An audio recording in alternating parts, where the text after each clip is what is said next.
नमस्कार। दोस्तों आज हम लोग समझने वाले हैं त्रिकोणमिति के अनुपातों और कोणों के मान को किस तरह से ट्रिक के माध्यम से हम इसको याद कर सकते हैं, इसको हम समझेंगे इस वीडियो में। चलो देखते हैं यहाँ पर त्रिकोणमिति के अनुपातों और कोणों के मान हम लोग ट्रिक के माध्यम से अच्छे माध्यम से समझेंगे। खासकर नए स्टूडेंट के लिए क्लास 9, 10th या फिर 11th 12th तक में काम आने वाला है, चाहे जो भी कॉम्पिटेटिव एग्जाम है।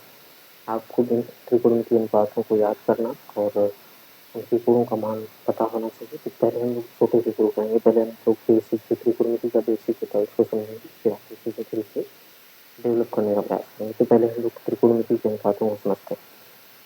देखो त्रिकोणमिति के अनुपातों को समझने के लिए पहले हम लोग को बाइटिक इसको लिखते हैं लाल बटे का। इसका मतलब क्या होता है मैं इसको भी बताता हूँ। आप लोग जानते हैं कि त्रिकोणमिति में मुख्य रूप से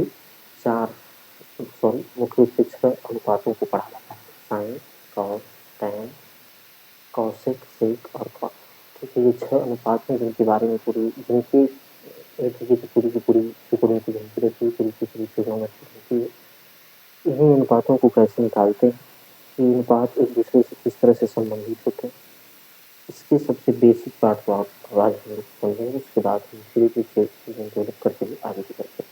ठीक, पहले तो ये जो ट्रिक होती है पहले राइट एंगल ट्रायंगल के लिए होती है, मतलब ऐसा त्रिभुज जिसमें एक कोण ऐसा हो जो 90 अंश का हो, तब यहाँ पर ये ठीक काम करती है।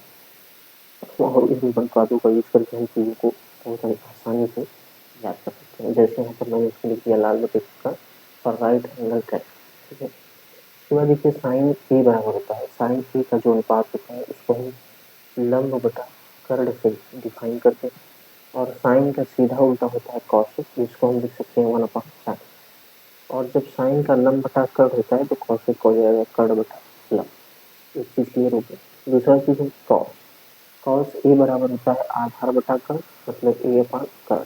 ठीक है, इसको हम आधार बटा कर्ण लिखते हैं। और कॉस जो होता है तो सेक का उल्टा होता है, यानी सेक जो होता है कॉस का उल्टा होता है। सेक बराबर हो जाएगा 1/cos कॉस। यहाँ से मिल जाएगा कर्ण बटा आधार, क्योंकि यहाँ पर आधार बटा कर्ण था इसलिए उल्टा होता है तो कर्ण बटा सेक। उसके बाद हम आते हैं टैन ए। टैन ए बराबर होता है लंब बटा के आधार, लंब बटा के आधार। यहाँ से हम सीधे से लिख देंगे। उसके बाद कॉट ए बराबर होता है 1/tan, मतलब टैन का उल्टा क्या होता है कॉट। तो कॉट ए बराबर क्या हो जाएगा 1/tan। यहाँ से हमको मिलेगा आधा बटा के लंब। मुझे लगता है कि आप लोगों को सारी चीज़ बहुत ही आसानी से समझ में आई होंगी। आई होप मैं आशा करता हूँ कि ये चीज़ आपको समझ में आई होगी। नहीं समझ में आई तो कमेंट करके बताइए और मेरे चैनल को सब्सक्राइब करिए, शेयर करिए और ज़्यादा से ज़्यादा सपोर्ट करिए, ताकि ऐसे ही टिप वाली वीडियोस आपके लिए लाता हूँ जो आपके लिए काफ़ी हेल्पफुल होने वाली है, जो एग्ज़ाम में आपको बहुत ही काम करने वाली है। ट्रिक के साथ इन चीज़ों को समझ पाएंगे और बेसिक इन चीज़ों को सीख रहे हैं जो इम्पोर्टेंट, जो भी टॉपिक्स इम्पोर्टेंट है क्लास 10, 12th, 9th, सब सारी चीज़ें हम लोग करने वाला है ऑनलाइन में। तो इस वीडियो में